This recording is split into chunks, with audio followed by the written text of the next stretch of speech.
tarde. Cara, confesso que não lembro de nada assim, fora do normal. A gente vinha com a confiança dentro disso tudo que você narrou aí, da campanha que a gente fez.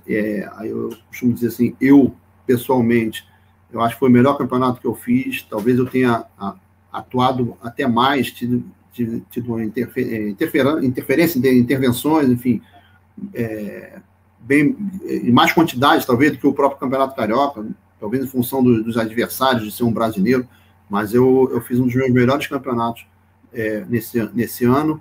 O time, de uma forma geral, estava muito bem, não tinha clima de jogador, tinha um clima de confiança muito grande, e, assim, são coisas que hoje a gente, passando o tempo, viu acontecer em outras situações, mas que a gente deu não sei, não vamos chamar de apagão, mas a gente deu uma bobeira, vamos dizer, especificamente numa região, numa situação tática, que nós ficamos super vulneráveis do lado direito.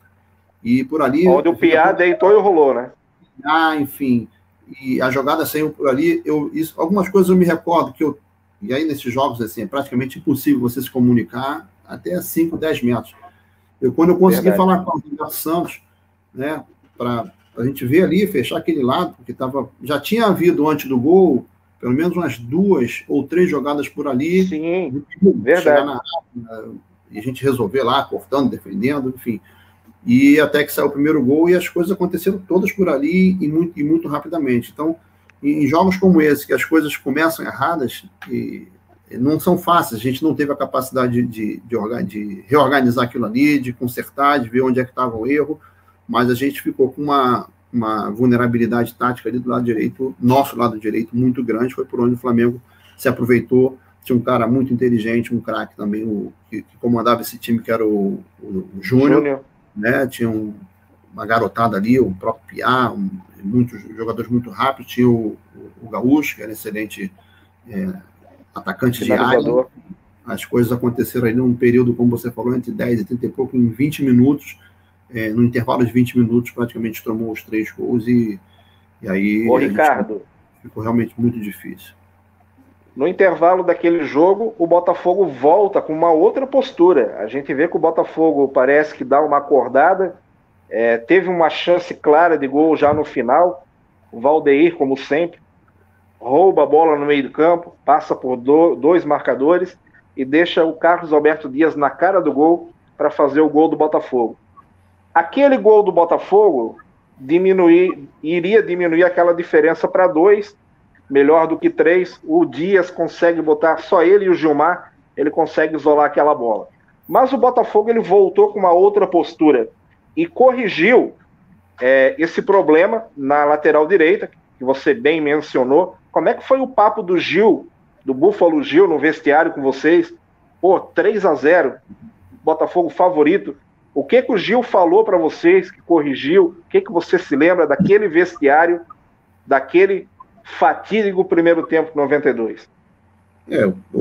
Assim, detalhes eu confesso que eu não me recordo de preleção, de coisa, mas o que a tua percepção vem confirmar aquilo que eu te falei. Nós não conseguimos, e aí aquela história, não conseguimos corrigir durante o jogo, sofremos 3 gols, poderíamos ter sofrido menos com isso e corrigido e ter tido uma situação melhor no segundo tempo. Apesar dos 3 gols, nós conseguimos resolver taticamente essa questão, tanto é que mais esse tipo de problema, o time conseguiu chegar ao gol do Flamengo e, infelizmente, não conseguimos converter. Como você falou, outro detalhe importante, assim, depois que a história passa, você fica olhando, às vezes um golzinho ali já daria uma condição melhor no outro jogo, uma diferença de 2 gols para vocês levar para eu não me lembro se na época tinha prorrogação e depois pênalti direto, mas enfim. Botafogo jogava por 2 resultados iguais.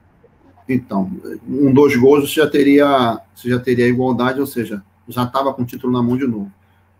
Às vezes mas quem faz 2, 3 gols, mas cada gol é uma dificuldade em clássico, e em se tratando assim de você já entrar, ou melhor, enfrentando um adversário que já tem isso na mão, né, esse resultado, vamos dizer, de 3-0, como se fosse o segundo tempo,